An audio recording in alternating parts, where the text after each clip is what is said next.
Okay, good morning, guys. I'm very happy to be here.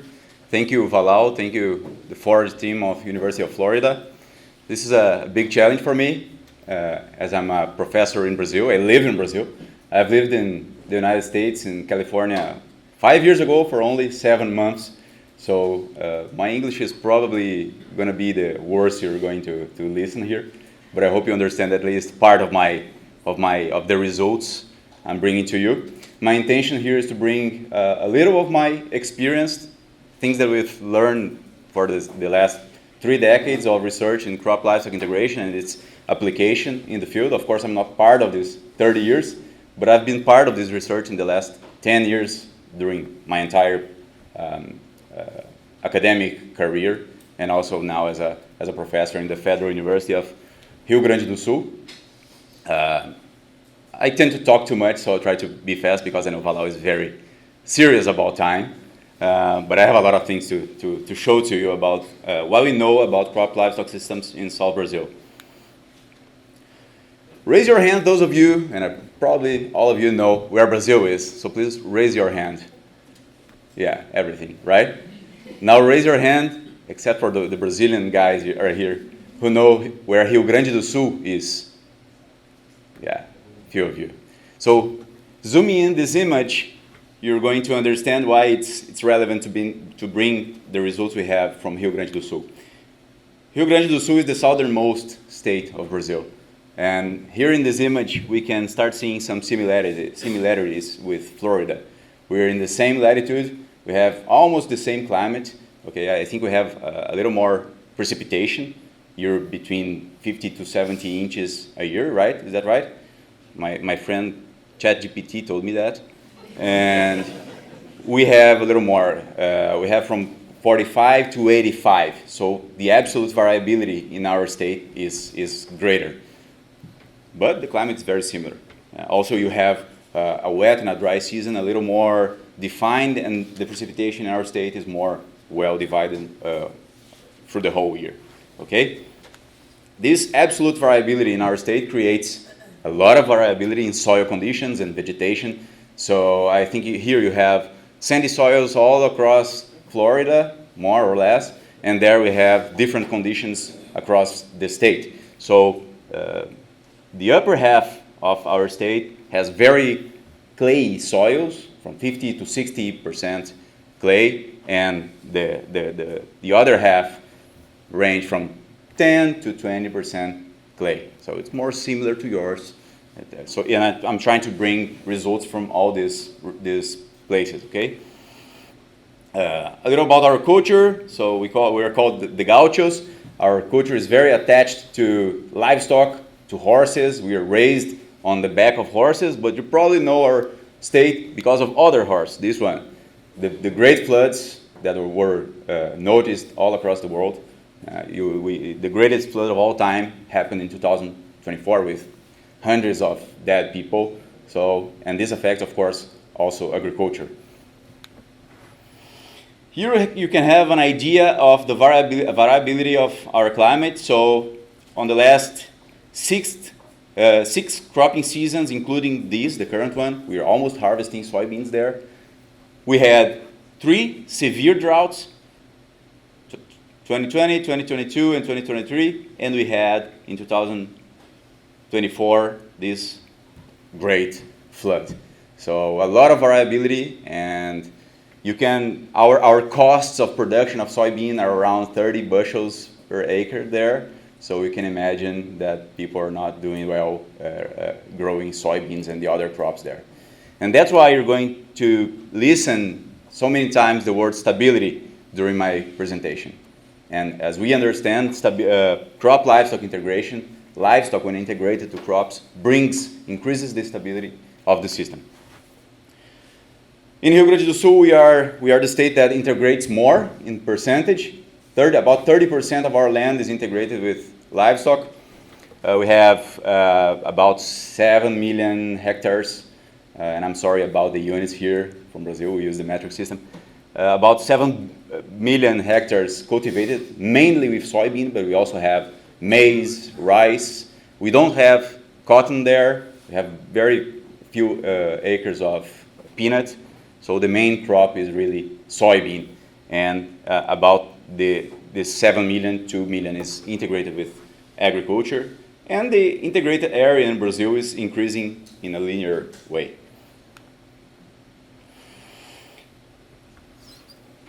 Of this 30% of crop livestock integration of our cultivated area, that previous research didn't tell us what kind of integration is that. So I did a brief questionnaire when I was in that cooperative that Marcelo mentioned, trying to understand which systems are these systems that people are using. And for my surprise, for every type of system, soybean systems, maize or rice, you can see the red lines there. For every system, poor management was predominant, mainly poor grazing management, okay? So the message here is that in all types of systems, reports of poor pasture management and the lack of systemic thinking predominated, and only 3% of participants, and those participants were extension agents, only extension agents from these 29 cooperatives spread all over the state, about 200 extension agents. Only 3 of them said that they know outstanding cases of crop livestock integration, the producer that they would say, go there and speak to that audience about your system. So very few are doing the real crop livestock system. And for this reason, some people love and some people hate, cannot hear about crop livestock integration. So I already said that our main system is soybean or maize or rice in rotation with annual pastures, co-season annual pastures, very similar to here, okay, mainly soybean. Here you can see a steer in a rice paddy with ryegrass. We have other types of systems. I'm going fast through this, and we understand that the more we get the animal component and the crop component close together, we improve the chance of synergies, and then the more efficient will be our system, the more efficiency we are going to have in nutrient use. And these are 3 steps that I consider fundamental, and our research has shown that is fundamental. System design in space and time, so we must think the system 2 or 3 years ahead, make all the forage and the crop planning. Grazing management in terms of grazing intensity or stocking rate adjustment, and an holistic view. What is this holistic view? Is to see the system as a whole. I don't have a main crop. My system is a soybean system, and I have livestock in the winter to graze. I don't put fertilizer, for example. No, I must see the system as a whole. So I must put the fertilizer aiming to increase the nutrient use efficiency of the whole system and the productivity of the entire system, not only soybeans, and my livestock is okay? So the weight in the balance must be at least partially, approximately the same.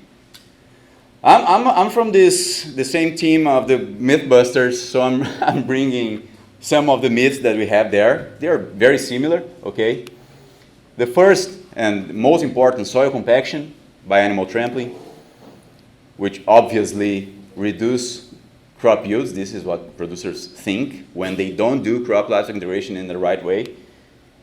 Reduce soil cover by biomass removal. I know here you don't use very much no-till, but in Brazil we have 50 years of no-tillage, and those who use no-till are very good at it, and they want a lot of biomass, like more than 10 tons of residue of oats or ryegrass on top of the soil. So if we put a herd there to eat this biomass, this is detrimental, and we don't want that. This myth, I'm going to jump in this presentation because I don't have enough time, and it's not the case here. And it obviously affects crop yields. Nutrient export as beef or milk, affecting again crop yields, since I'm removing nutrients that would improve yields. And spatial heterogeneity created in these cover crops by the direct effect of grazing or by dung and urine deposition, and these patterns created by nutrients in the soil patterns. So let's start with the first of them, the hoof effect, impacting soil compaction, creating soil compaction and impacting yields.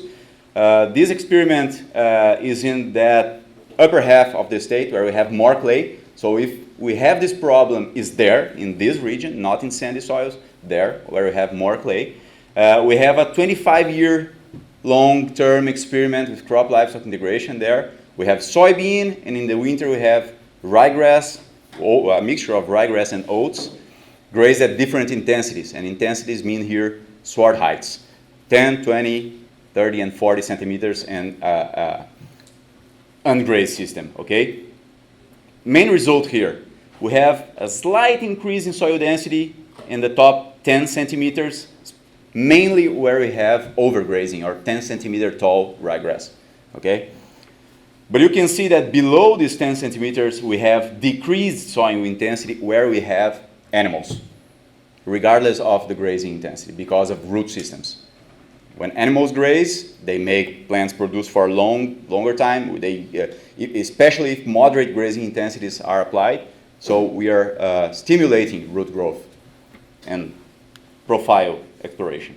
And over these 25 years, we never found difference in crop yields. Of course, especially when I overgraze, when I graze too much, too heavy stocking rate, I can have some problems with water infiltration, so I have runoff, a situation like this.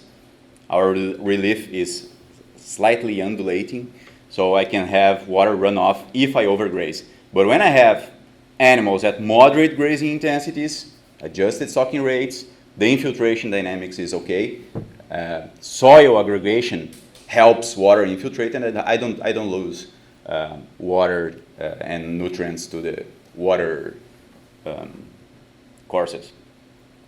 And what we notice is that soil aggregation, which is very important to organic matter stability, it's a great indicator of soil health, is greater in moderate grazing intensity, 20 centimeters ryegrass, mixture of oat and ryegrass, okay?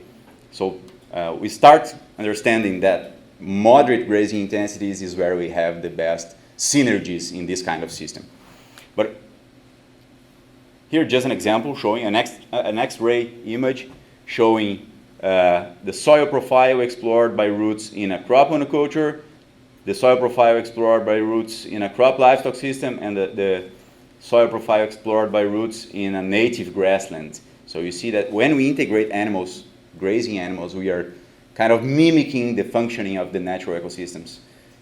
And this is very important for aggregate dynamics and soil health. But what is moderate grazing intensity? I'm talking moderate grazing intensity. What is it? Is it just do not overgraze, or it's not overgrazing and not very tall pastures? Could it be intermediate pasture heights?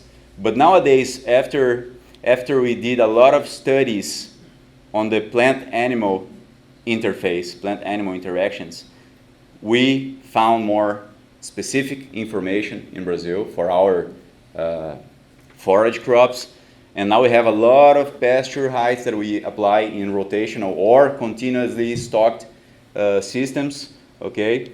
The aim here is to maximize intake, and if I maximize intake by the animals, I maximize productivity, performance, okay? So for example, Emartria here, limpo grass. I start grazing with 22 centimeters, and I stop grazing, I move to the next strip with 13 centimeters. Just an example. Ryegrass is 12. About 40% of removal of that average sward height. Okay, I'm going into detail here, but just to show how advanced we are in terms of understanding what are these moderate grazing intensities. And if we manage in these grazing intensities, we obviously benefit animal performance. So here is the performance of steers in black oats and ryegrass managed between 20 and 30 centimeters, maximized here.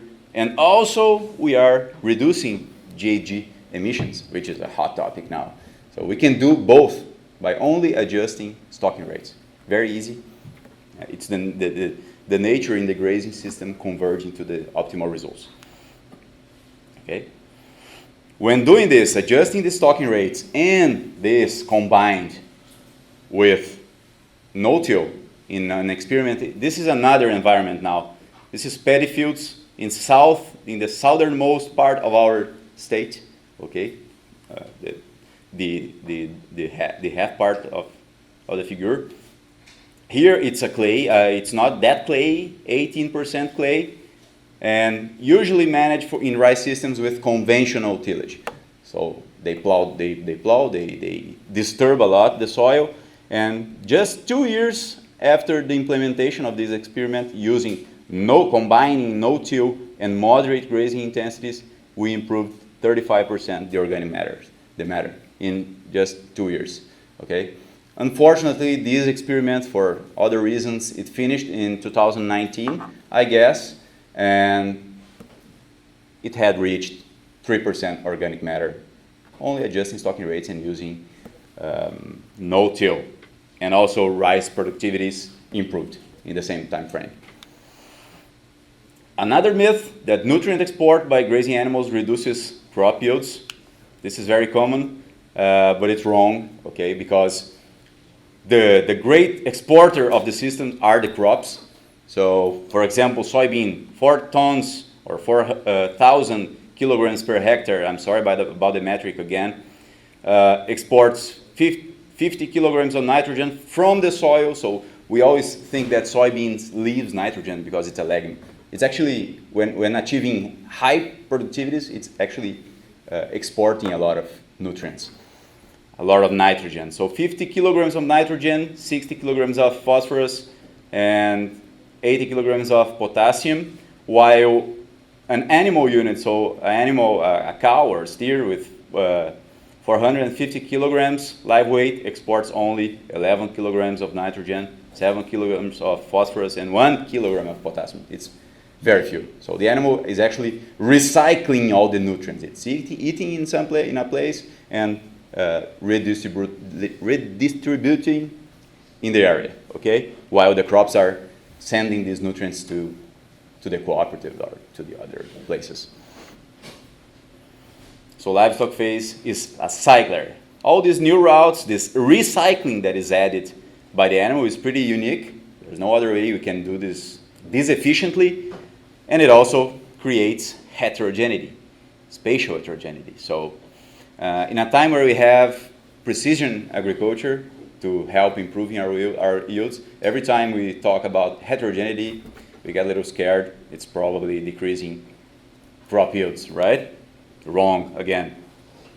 So here you can see some maps on those different grazing intensities, 10, 20, 30, and 40 centimeters sward height of ryegrass and oats.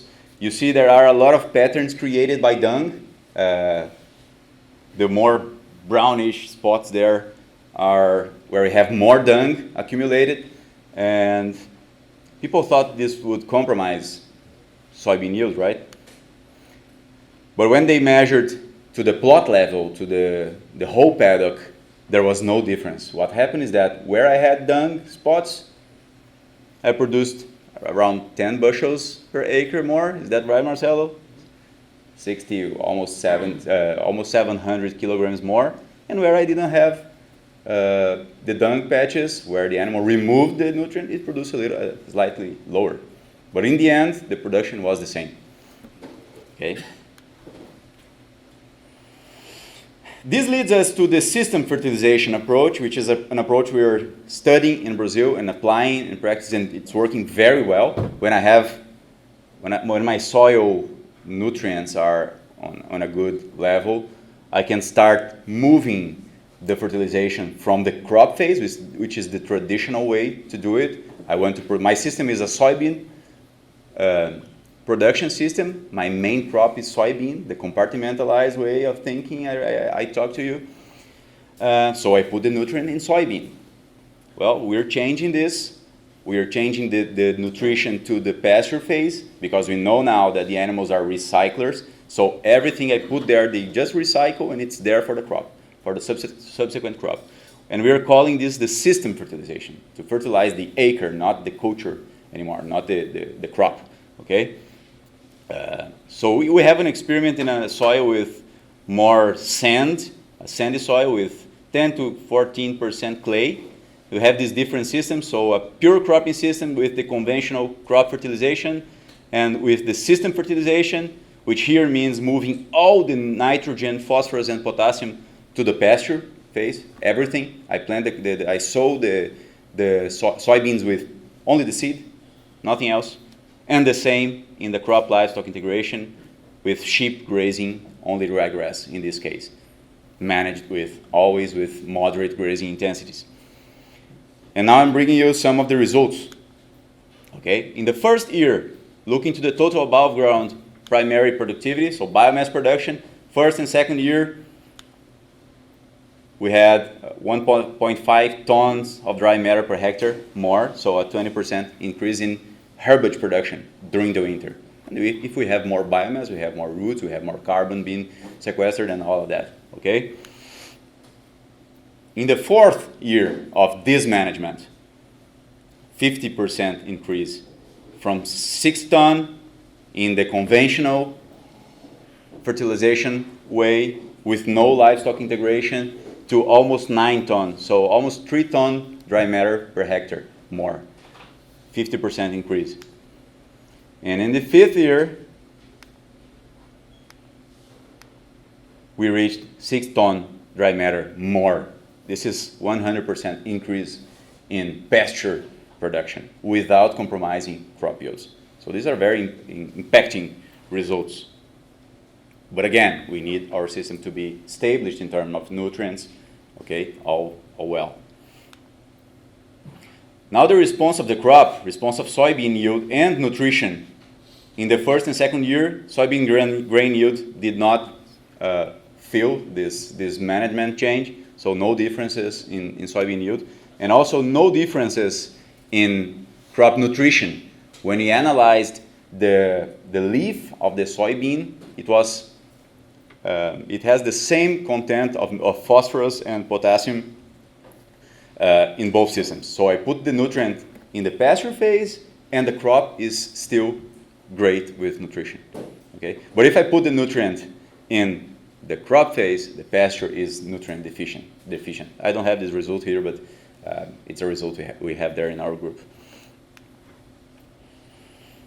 In the fourth year, so you see the system is starting to reorganize and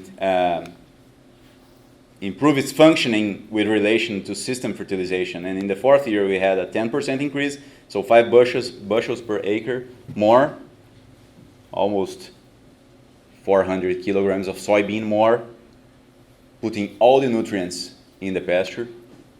And in the fifth year, 16% increase, 10 bushels more produced in each acre.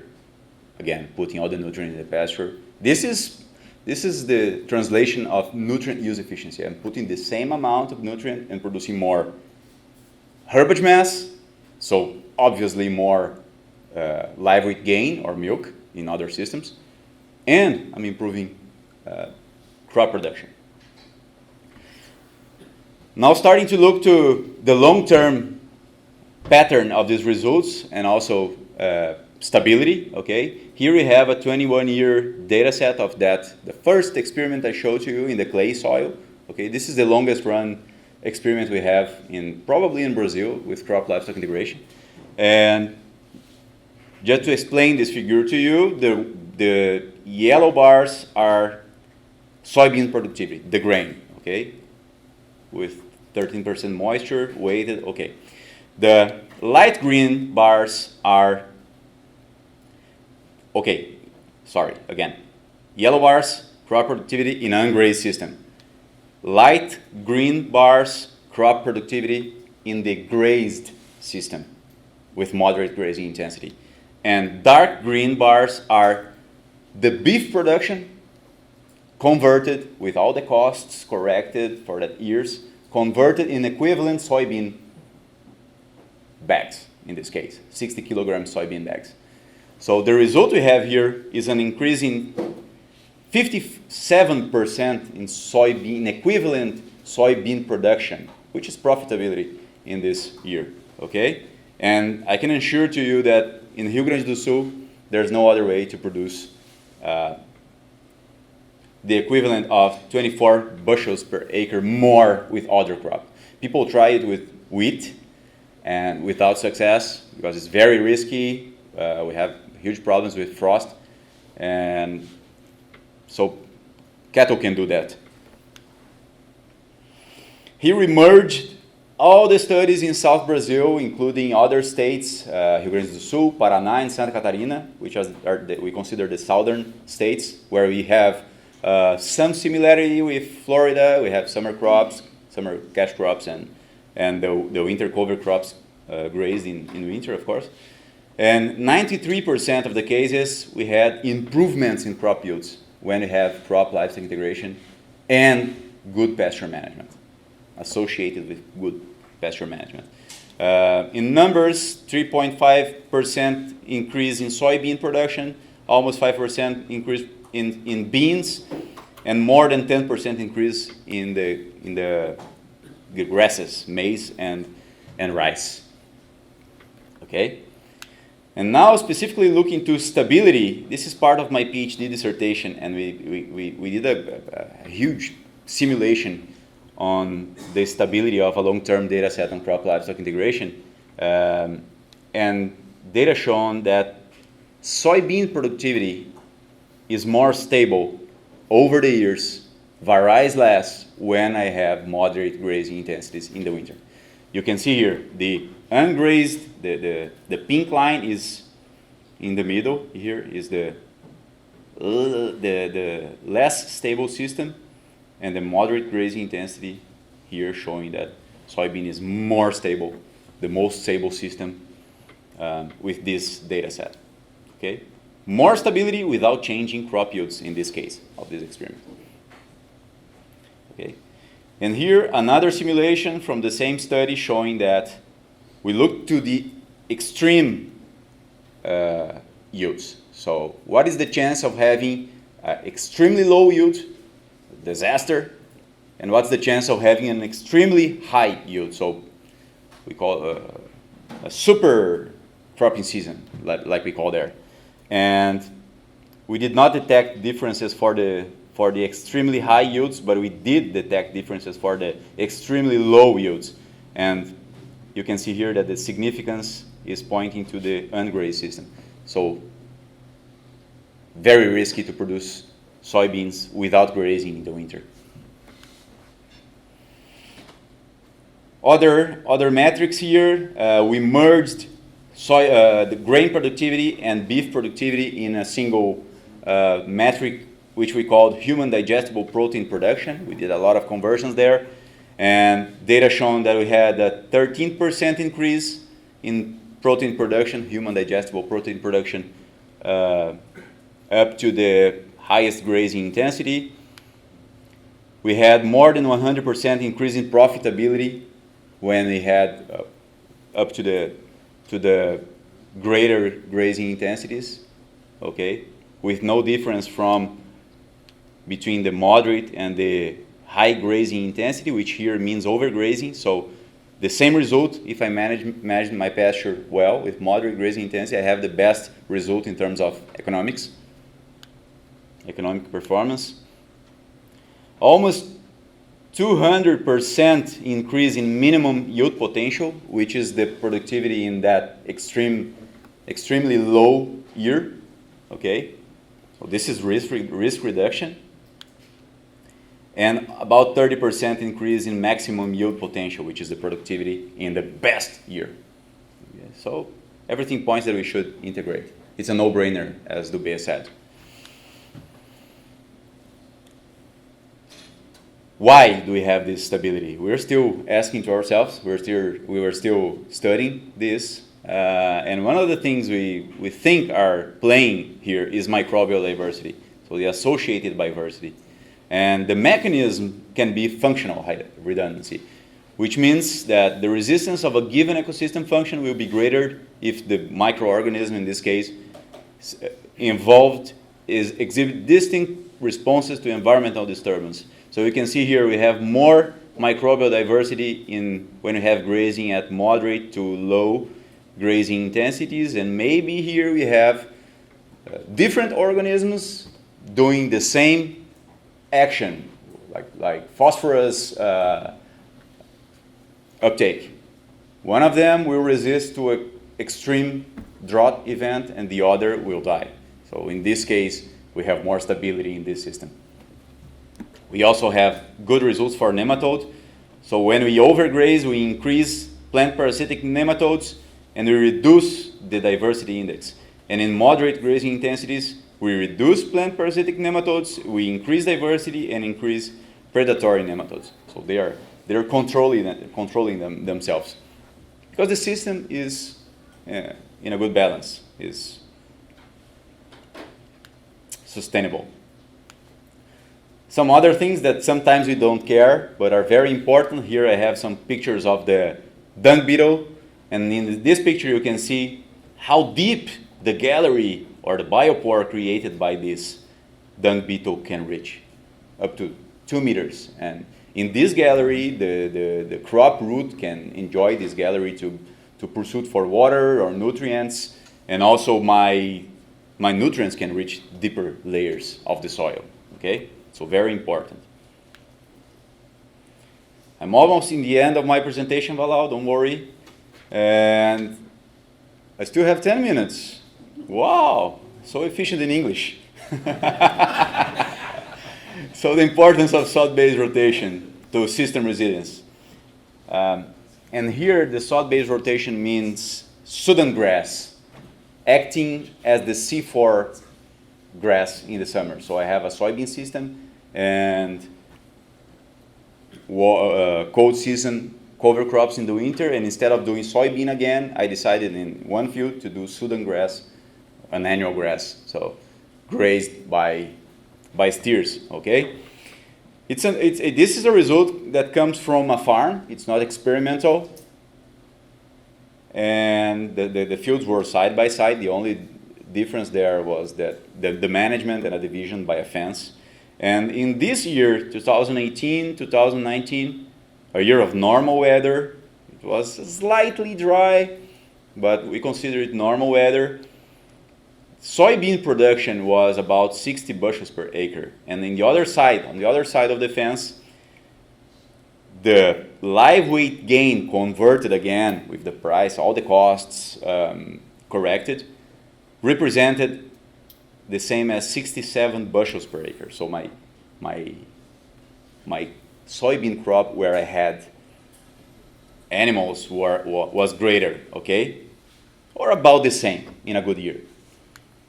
This doesn't matter, just some information, it's in Portuguese. So I had 130 grazing days. My average daily gain was about 0.9 kilograms a day per animal, okay? This is what, 2 pounds per animal, yeah? Very difficult to convert the units. So the information that created these results.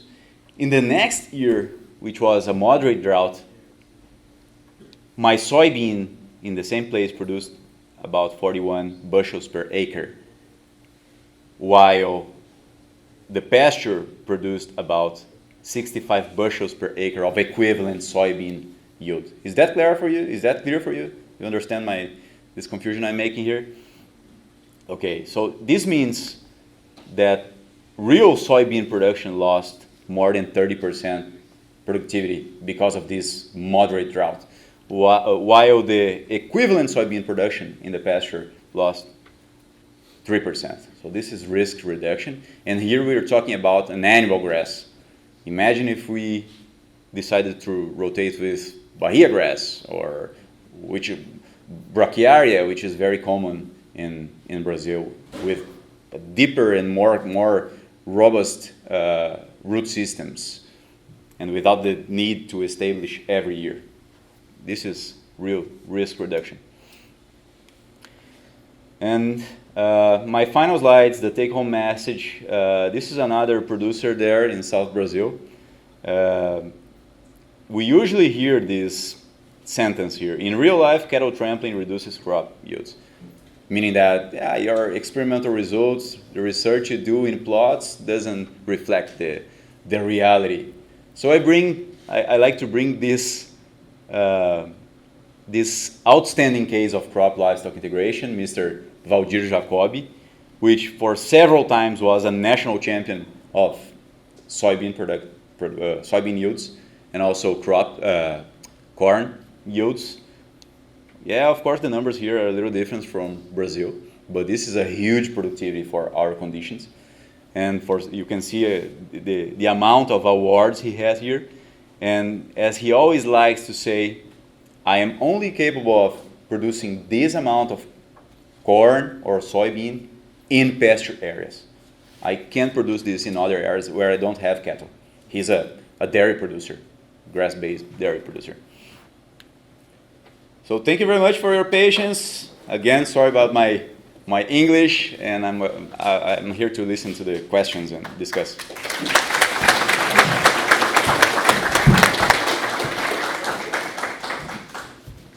Pedro, thank you for the fantastic presentation. I hope y'all enjoyed that. I enjoyed that because it hits home, like in my hometown, my home state, and all that, and seeing what we can do there. And yesterday